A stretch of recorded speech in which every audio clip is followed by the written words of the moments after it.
You're listening to Convenience Matters, brought to you by NACS.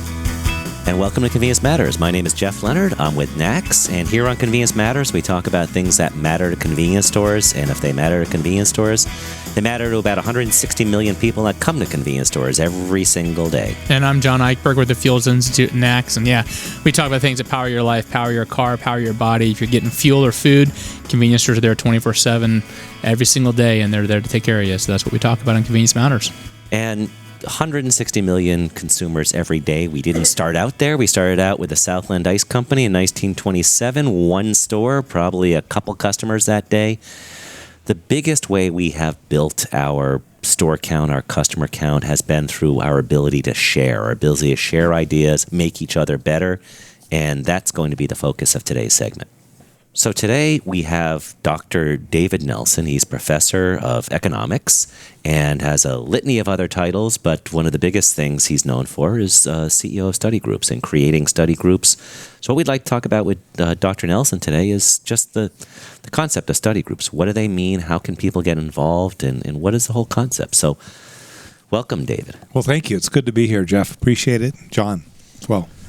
So just first question is, how do you describe study groups to somebody who isn't familiar with it? Whether they're outside of our channel, what is a study group and what do people do when they're in one? Sure. Well, a study group is a group of non-competing marketers that get together 2 to 3 times a year. And the purpose of the get-together is to help them better operate their businesses. So there's benchmarking of financials so they can go, wow, your gross profit margin's strong here rather than mine, or why are you doing so much better on expenses? So there's a financial component, and then there's also just a sharing of best practices that these people do. How'd the idea of study groups come up? Because I think the general concept is I'll figure it out on my own or I'll get the help, but I really don't know if I want to rely on other folks to look at my business and tell me how to do my job better. Yeah, great question. And, I'd like to claim credit for, having originated the idea, but, many good ideas begin in one industry and then they move to another one.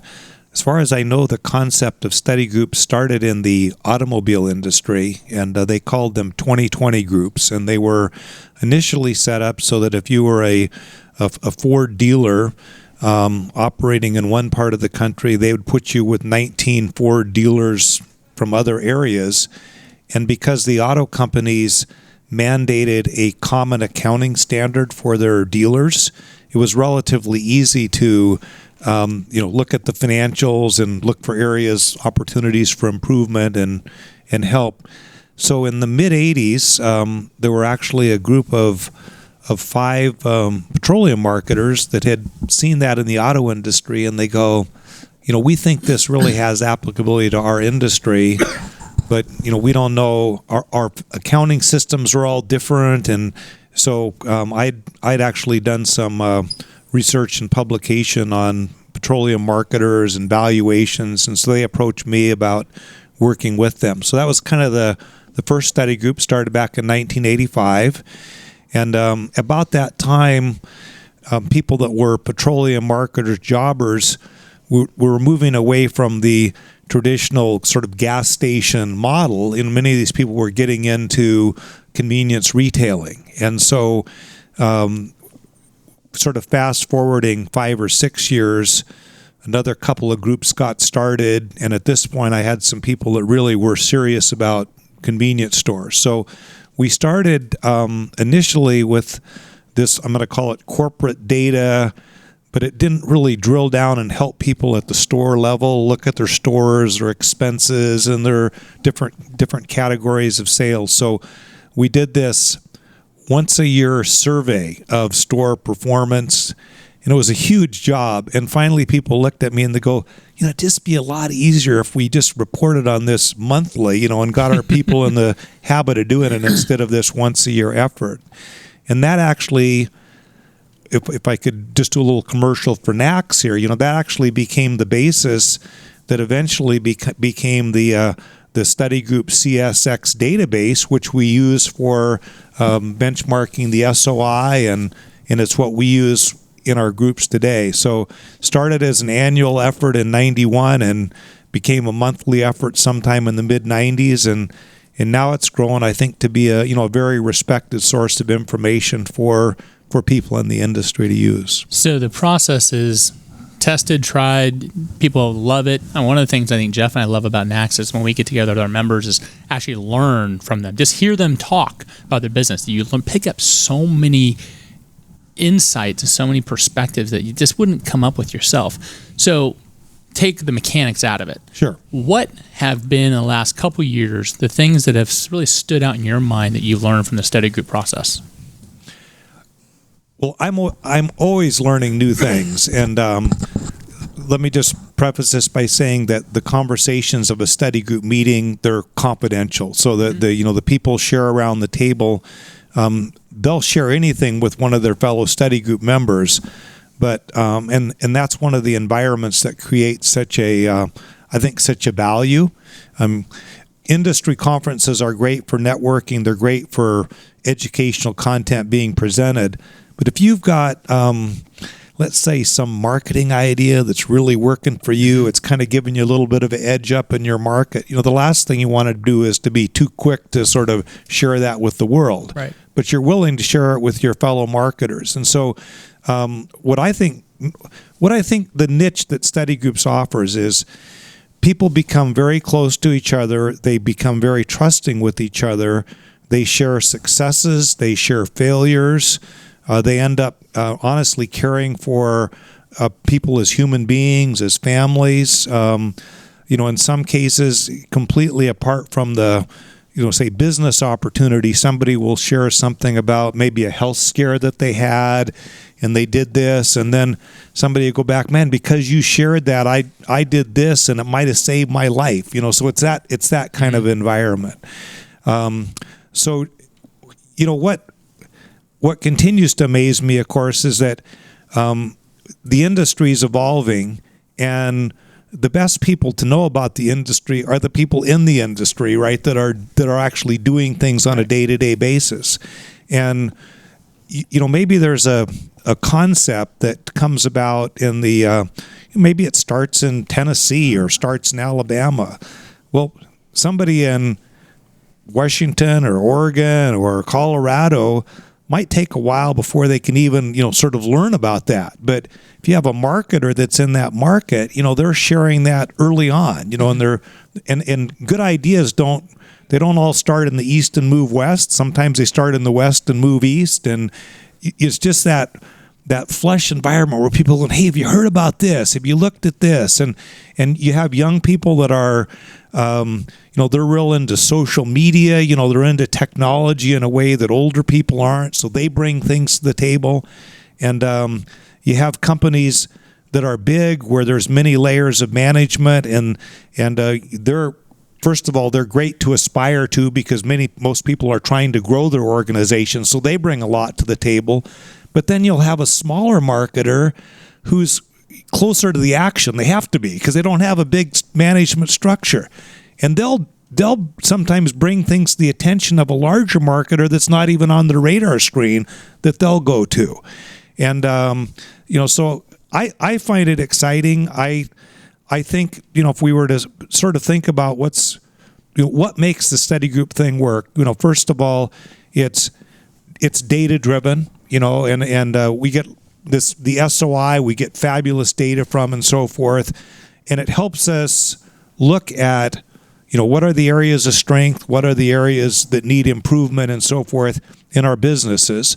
We have data, if we're tracking it with our own organizations over time, so we can see, how is our company improving, or sales going up, margins, what's happening to expenses.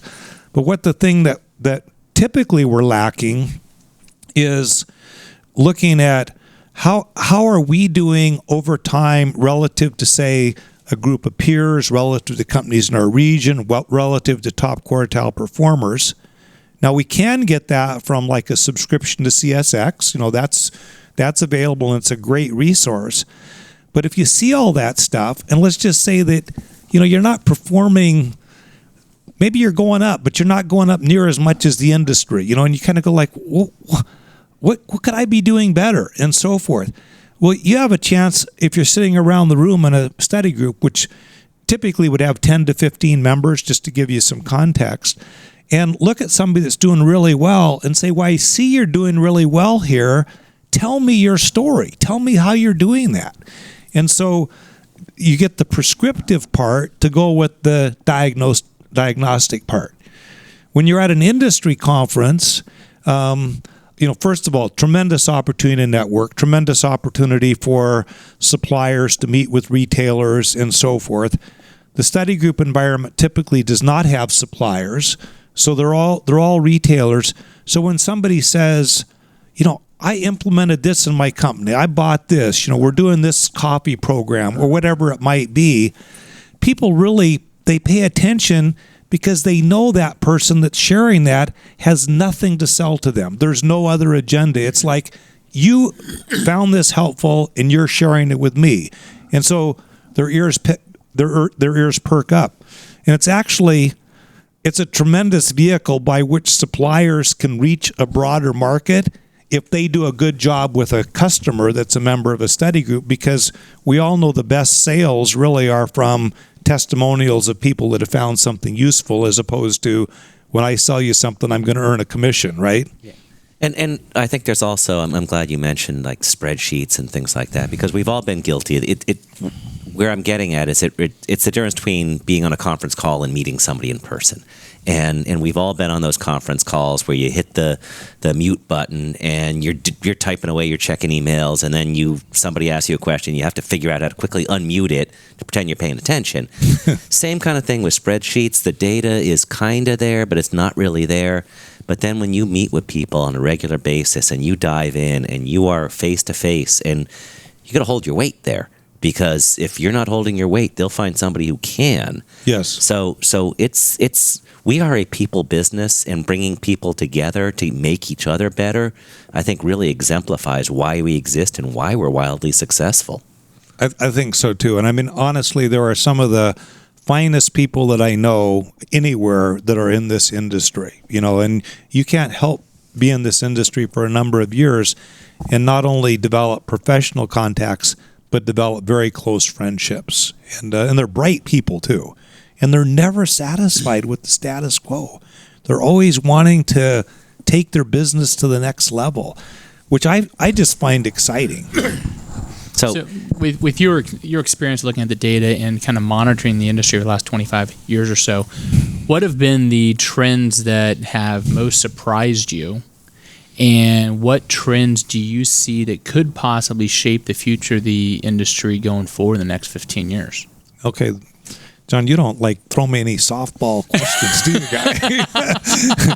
Looking out over the last 15 years, please. And I want to know metrics. I want to know qualifications. I want to know the whole 9 yards. Supporting facts too, please. Yeah, just big picture. What surprised you, and what are you most excited about seeing happening in the future? Yeah, well, honestly, one of the biggest surprises has been the pace of which consolidation has gone on in the industry. Mm-hmm. I mean, it's just phenomenal. And, of course, our business model relies on individual companies, that are non-competitors. So when you get this chain buying out this chain, even if the acquiring company's in a study group, the volume is there, but the membership's not. So that's something that I think any industry association is facing, right? We're dealing with fewer players, but those players are larger. For instance, in the last 5 years, where probably volumes have been fairly flat, in terms of an aggregate thing, our average member has grown their volume by 50%. So people that are staying in the industry are becoming bigger. So that's one trend. Fewer but bigger players.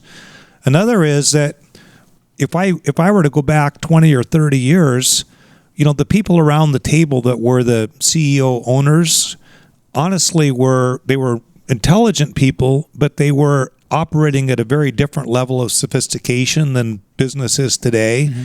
And there typically wasn't, I'm going to call it a middle management level of really, bright people like, this is my controller and my vice president of finance and my HR manager, my marketing manager. It was more of a a flat organization, with kind of an owner operator. Well, as these companies have gotten larger, the scale is such that they've got a lot to manage, and there's an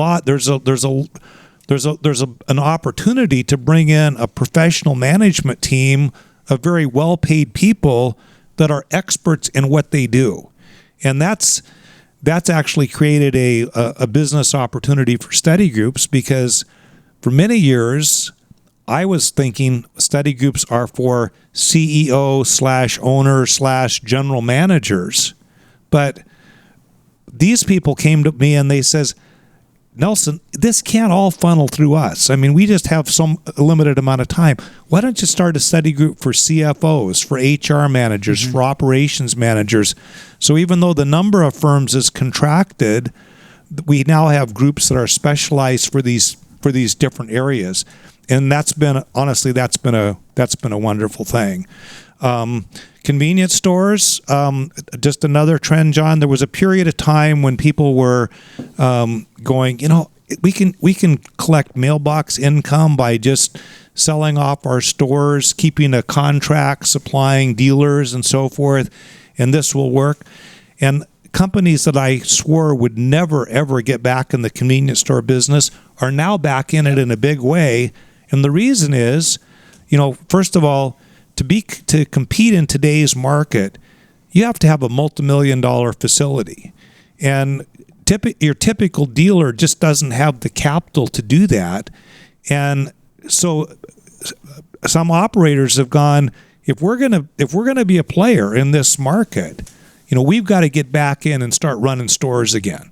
That's been a big surprise to me. I really wouldn't have forecast that would happen, but we're seeing it. And what we're seeing is, yes, there's, some very large convenience store chains, and they do an excellent job, and they help us all sharpen our game.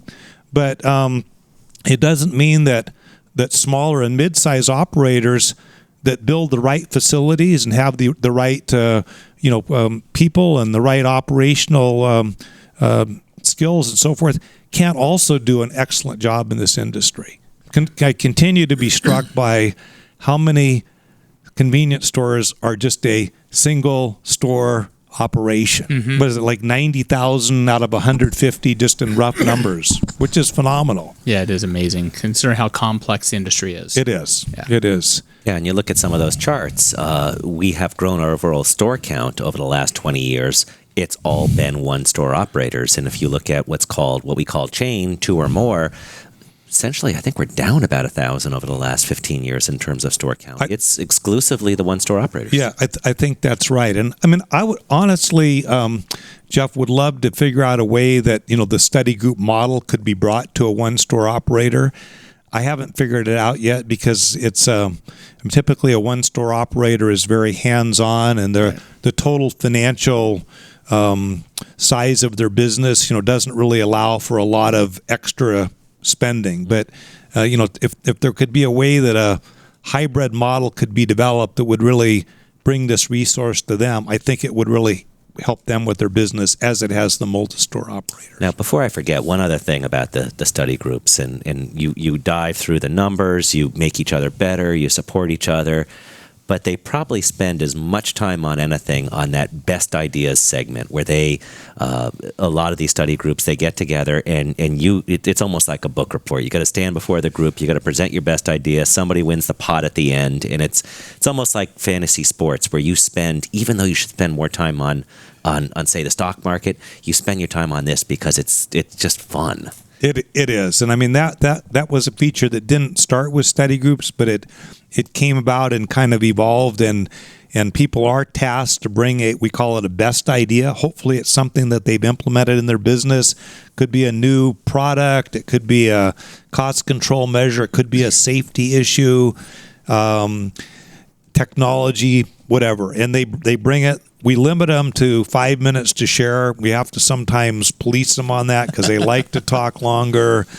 People are putting up pictures of if you vote for me, this money is going to go to my granddaughter's education. And I mean, it's a big thing. But the pot's typically, $200 to $400, but it's really the value. I mean, when I look at who gets votes for best idea, it's not like 12 people, 11 vote for one. There's usually 6 or 7 ideas that somebody has found to be the most valuable to them. And then you get people going and they go, this more than paid for the study group experience. There's one idea I'm going to take back, just fabulous. And so that's what it's all about. Well, I can tell you, in the time I've been with the NACS, I can't count how many times I've had a retailer tell me that the idea I had came from a study group and how that idea has just kind of blossomed. You look at a lot of the innovations in the industry, they come from the networking and the sharing, and the study groups really kind of put that on steroids compared to what you can get at a conference. And it's just an amazing tool and resource available to the industry that has been,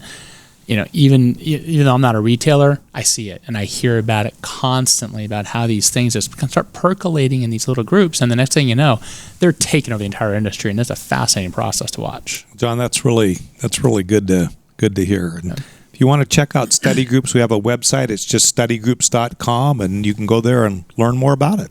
Great. Well, thank you very much, Dr. Nelson. That was great. And once again, can you give that website so they can check it out? Yeah, it's just studygroups.com. All right, thank you guys for listening to Convenience Matters. You've been listening to Convenience Matters, brought to you by NACS.